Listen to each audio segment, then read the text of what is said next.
저기 금년에는 이거 다 심으셔서 어떻게 하실 거예요? 이게 누나 먹는 거지. 누나 먹어야지. 저 우리도 먹고 누나 먹고 그래.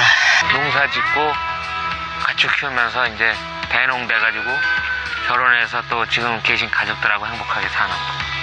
그게 목표예요.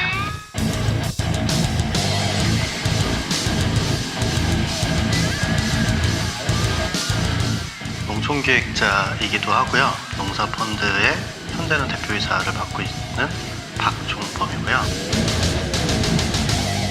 농사펀드는 농부에게 투자하고 먹거리를 돌려받는 크라우드 펀딩 플랫폼이에요. 예를 들면 친환경 쌀 농사를 지으시는 농부님에게 투자하면 가을에 맛있는 쌀로 돌려받는 거죠.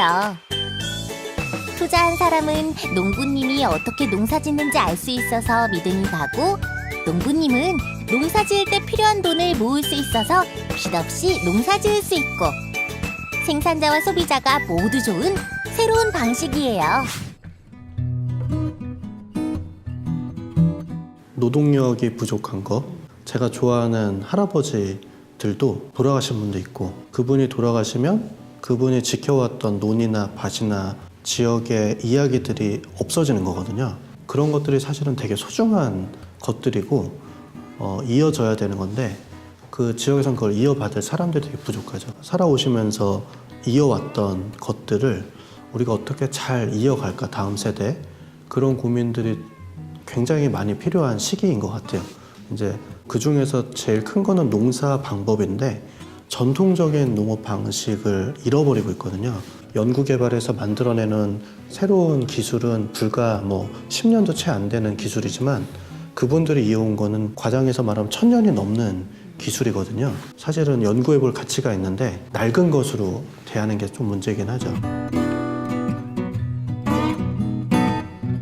네, 그 농부들 만났을 때 이야기를 가장 많이 들은 게 좀 판매 걱정 없었으면 좋겠다.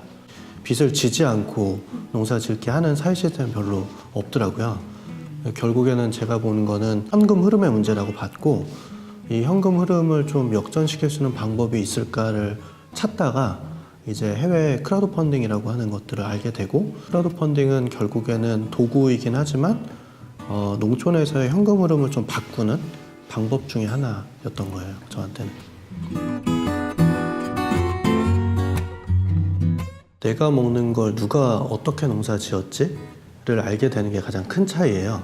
보통 대기업들에서 쓰는 이런 농부를 응원하거나 노출시키는 거는 기업의 이윤을 더 극대화하기 위한 이미지로서 사용되는 거지, 그것들에 대한 투명한 과정들을 노출하진 않거든요. 이제 크라우드 펀딩으로 이제 농산물을 받아보는 거는 그 과정에 대한 투명성을 사실은 담보하고 있는 방법이기도 하고, 그거에 대한 공정한 가격이 농부에게 돌아갈 수 있도록 짜여진 틀이기도 해요.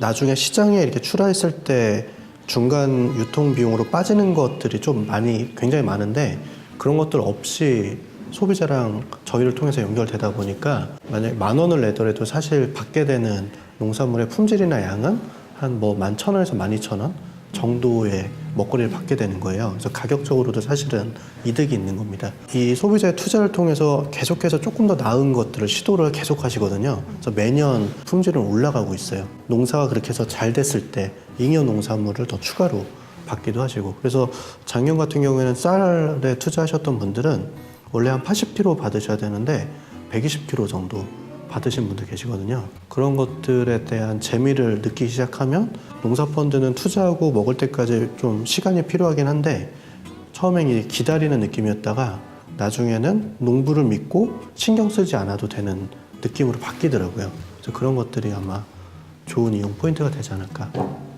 전체 자기가 생산하는 걸 모두 직거래를 하는 건 되게 어려운 일이거든요. 근데 이걸 통해서 하게 되면 중간 유통을 거치지 않아도 되니까 조금 더 나은 가격을 받을 수 있죠, 실제로. 그리고 농사펀드는 농부가 가격 책정을 직접 해요. 그래서 자기가 판단했을 때 이 농사에 들어가는 재반 비용, 그리고 자기의 노동에 대한 대가, 이런 것들을 계산해서 적정 가격을 산출하시거든요. 보통 우리가 막 배추 가격이 1,000원에 팔리기도 했다가 10,000원에 팔리기도 했다가 막 이러잖아요. 그런 변동폭 없이 자기가 생각했을 때 공정한 가격이라고 생각하는 것들을 받게 되니까 되게 안정적이죠. 수익도 그렇게 막 등락폭 없이 좀 안정적으로 받을 수 있고 그게 농부 입장에서는 되게 중요한 포인트예요. 펀딩은 항상 원금 손실의 위험이 있죠. 가장 작은 글씨로. 그래서 이 농사펀드를 사용하는 사용자의 이해도가 되게 중요해요. 이 농부의 계획에 사실은 투자하는 개념이고 그 대가로 이 농부가 생산한 걸로 돌려받는 구조이기 때문에 투자한 만큼 또는 그보다 이상의 가치를 얻을 수도 있지만 자연재해나 뭐 병충해 때문에 조금 덜 받을 수도 있어요. 근데 그거에 대한 이해도가 낮으면 사실은 중간에 운영하는 입장에서 그것들에 대해서 이해시키고 또는 후속 조치를 하는 게 되게 어려운 부분이기도 해요. 사실은 이게 해결되지 않으면 저희가 하려고 하는 일이 완성이 되진 않죠. 그런 것들을 저희는 리스크를 생각을 하고 있고요. 그걸 잘 관리하는 방법을 지금도 찾고 있긴 해요. 농촌하고 도시가 조금 더 가까워지면 여러 가지 문제가 해결이 될 것들이 많다라고 생각을 하고 있고요. 크라우드 펀딩이라는 방식으로 도시 사람들이 농촌에 조금 더 관심 갖고 농부도 도시 사람들을 좀 더 이해하고 이렇게 만드는 도구거든요. 같이 먹어요라는 캠페인 같은 것도 하고 있어요. 그래서 그룹이 3명 이상, 5명 정도 이상의 사람들이 모여서 농부의 먹거리를 가지고 서로 같이 요리를 해먹게끔 지원하는 프로그램도 좀 해보고 있고 꼬리밥상이라고 이 셰프가 농장을 방문해서 농부의 이야기를 들은 후에 이제 자기의 팝업 레스토랑을 열어보고 사람들을 초대해서 같이 음식을 먹으면서 대화하는 그런 자리도 만들기도 하고 농부 브랜딩을 지원을 저희가 하기도 하고요.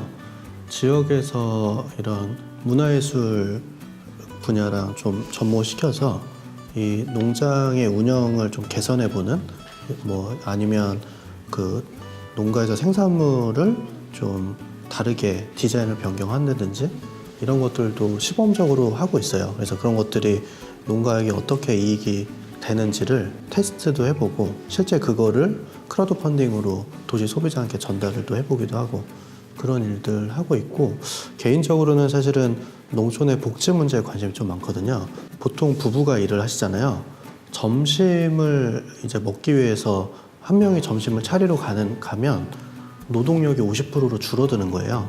짜장면을 시켜 드시거나 빵을 드시거나 해서 어떻게 보면 우리보다 더 농촌에 계신 분들이 식사의 질이 되게 나빠요. 그래서 이 마을 사람들이 일을 하다가 잠깐 같이 모여서 밥을 먹을 수 있는 마을 밥집에 대한 프로젝트 이런 것들도 관심이 많고 또 어르신들 이제 보통 혼자 사시는 분들이 농촌에 되게 많은데 마을 목욕탕 그래서 이분들이 아침마다 이렇게 오셔가지고 목욕하시면서 서로 이런 말 하면 좀 그렇죠. 생사도 확인하시고 건강도 좀 챙기시고 인프라를 마을에 조성하는 거 이런 것들에 좀 관심이 많아서 시도해 볼 수 있게 기획을 같이 한다거나 그런 일들도 하고 있어요. 저희 농부님이 지금 한 400농가 정도 되거든요. 전국에. 되게 다양한 품목들을 가지고 계세요. 그러니까 이런 식재료에 대한 연결, 농부와 직접 연결을 하고 서비스의 원재료를 유통을 통해서가 아니라 농부를 통해서 받아서 무언가를 서비스하는 것들도 시도해 볼 수 있을 것 같고 이 청년 상인을 통해서 이 농부를 소비자한테 소개할 수 있다라고 하면 어떻게 보면은 이 상인들이 농부한테는 하나의 팔로이기도 하고 홍보 채널이 될 수도 있잖아요. 소비자에게 이 농부를 알리는 역할을 좀 일부 해줄 수 있지 않을까라는 기대를 사실은 하고 있고 어떤 사업 아이템이냐에 따라서 사실은 활용은 되게 다양하게 해볼 수 있을 것 같아요. 제일 중요한 거는 내가 밥을 먹을 때 이거 누가 농사 지었을까 한번 생각해 보는 거 거기서 출발인 것 같아요. 조금씩 달라지지 않을까 해서 그런 것들을 해봤으면 좋겠어요. 저희는. 네, 감사합니다. 맞습니다. 네.